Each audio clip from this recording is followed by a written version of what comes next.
Okay. All right. Oh, do you want to go right to the next one? Oh, yeah. Oh, okay. Like I said, less smoking. Okay. Alrighty. So this is Jay Kelly, right? Yes. Alright. Oh, we keep forgetting to do the clap. Okay. So you have to help me do the I clap. don't care about the clap, so I'm not gonna. You don't care about remind the you. clap, you don't care about the video. What do you care about? I care about watching all the movies and talking about them.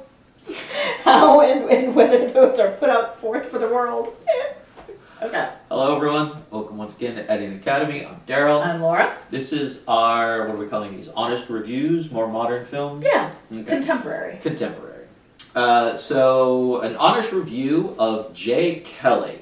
Came out in 2025, directed by Noah Baumbach, written by Baumbach and Emily Mortimer. Kind of an ensemble cast: George Clooney, Adam Sandler, Laura Dern, Billy Crudup. Those are the big ones. Facts or fun things? Alright, so summary. Famous movie actor Jay Kelly embarks on a journey of self-discovery, confronting his past and present with his devoted manager, Ron. Poignant and humor-filled, pitched at the intersection of regrets and glories. Okay. That's a lot. That's really That's a actually quite lot, and I honest. think a lot of that is inaccurate. Exactly. I did do my homework, so we have fun facts. Okay. So, co-written by Emily Mortimer, who is also in the movie, plays the stylist in the movie. She got to know Noah Baumbach when her kids were in the movie White Noises that he directed in 2022. So that's how they became friends and collaborators. And then the other interesting thing I thought, and I don't know why I did not pick up on this, was the Jim Broadbent role of the older actor who was trying to get him into his movies was based on Peter Bogdanovich. Oh! Right down to the neckerchief. You know how he gave him the neckerchief that Adam Sandler wore in the rest of the movie? That was his claim to fame. He always wore a little neckerchief. Yeah, no, absolutely. And Peter Bogdanovich lost his Bel Air mansion and wanted his friends to help him get more movies off the ground and was a mentor to Noah Baumbach. So I did not put that together. Huh? I always like Peter. Yeah. And also we should probably mention, we didn't mention in the cast, but Noah's wife, who is very, very famous in her own right now, having directed Barbie, does play Adam's wife in the film. Yep. Greta Gerwig. Greta Gerwig, yep, sorry. Okay. Okay, I'm going to come out hard and heavy with this one. Didn't like this film at all. Would it surprise you to know that I didn't like this film at all either? Nope, Yeah. doesn't surprise me. I love George Clooney. Yep. Love George Clooney. This was too much Clooney being Clooney. It was a little too self-important and pompous for me. Yes, self-important, pompous, very accurate words to describe this. Mm-hmm. There's not, I kept hoping for like realized moments, like genuine moments where something would happen. There would be a recognition, not even growth necessarily, No. but just like a recognition. Didn't happen.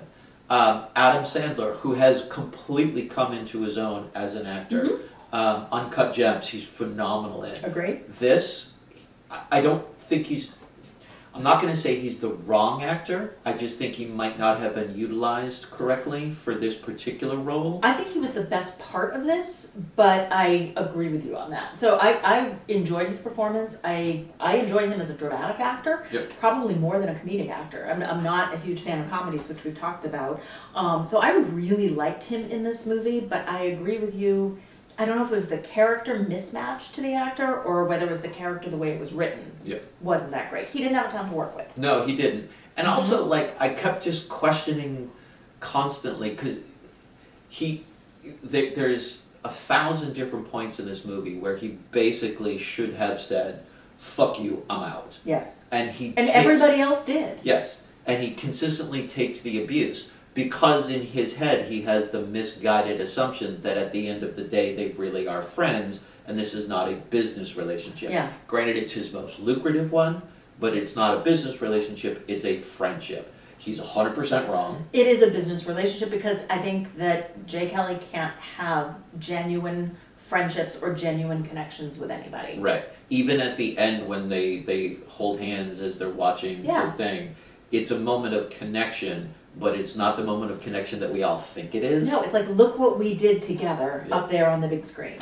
Yeah. The only, in my estimation, the only redeeming quality of this movie, because it is a little ambiguous, is the very, very ending line where he says, and I quote, "Can I go again? I'd like another one." That was awesome. I love that as an end. I would prefer if he didn't look into the camera, if he had just said it to the screen. I did not need him to break the fourth wall and say it directly to the camera. I like the fact that it is ambiguous. Does that mean that he's learned a lesson now and he's going to go back and he's going to do things differently?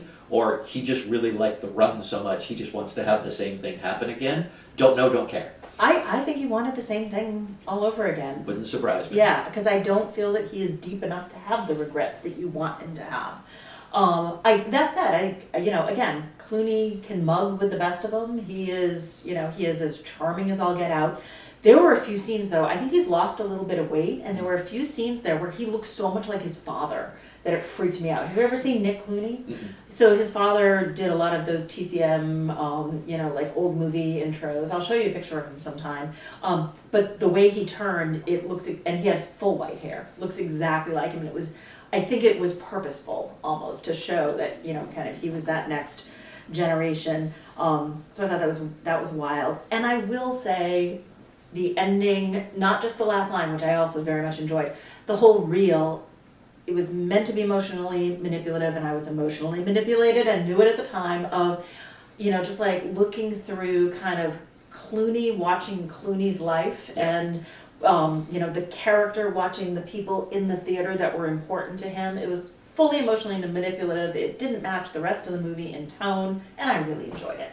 Because I'm a sap and a supper when it comes to George Clooney, and that's true. The entire time that was happening, I was just like, I was just playing Name That Movie. Oh yeah, Yeah. I saw that one. That's so and so. Well, Oh yeah, I yeah, saw that this one. one, That's all I was doing. Like, Yeah. it didn't manipulate me. I knew Oh. what was happening. I was just like, no. And I was honestly, I was surprised.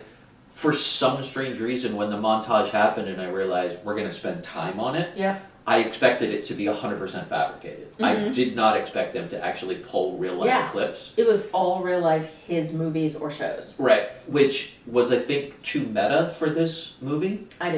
And Yeah. if the entire movie up until that point had been a little bit more meta and different, like if it was Clooney playing a version of Clooney at Clooney's age doing a Well, retrospective. see, I think it was Clooney being who people think Clooney is. I did. don't. No? but- Okay. But clearly not successfully at No. it. Yeah. Do not think that it was successful Which- in any way. Which I'm very disappointed with because I didn't know that Noah wrote and directed it. Mhm. And I was very happy when you had said, hey, let's do that one because, hey, it's Clooney. And I was like, okay. And then I looked it up and I was like, oh, and it's Noah. Great. Yeah. I'm really looking forward to this. There was a lot of Oscar buzz when it first came out, and It's it's gone. critically not getting there. Except for Adam Sandler was up for he's up for Best Supporting Actor at the Globes. Oh, good for him. So I do think that he probably deserves that. But yeah, all in all, not successful. No, I was so incredibly disappointed, like genuinely disappointed. And it did not take long for that disappointment to sink in. No, not at all. Yeah. I was so surprised. Anyway, so I would say, unless you really just want to watch George Clooney kind of mug at a camera for 2 hours, absolutely That's not a bad pastime, but skip this 100%. even I didn't think it was worth it. Yeah. Nope. I would agree. skip it. Okay, so an honest review. This is 2 in a row where we're like, absolutely not. No, I think the roses we were like, it was fine. This one I think is worse. Well, no, this is absolutely worse. Yeah. But with the roses, we We also did. didn't recommend it. That's true. Okay. Yeah. Okay, there you go. Skip this movie, please. Do yourself a favor.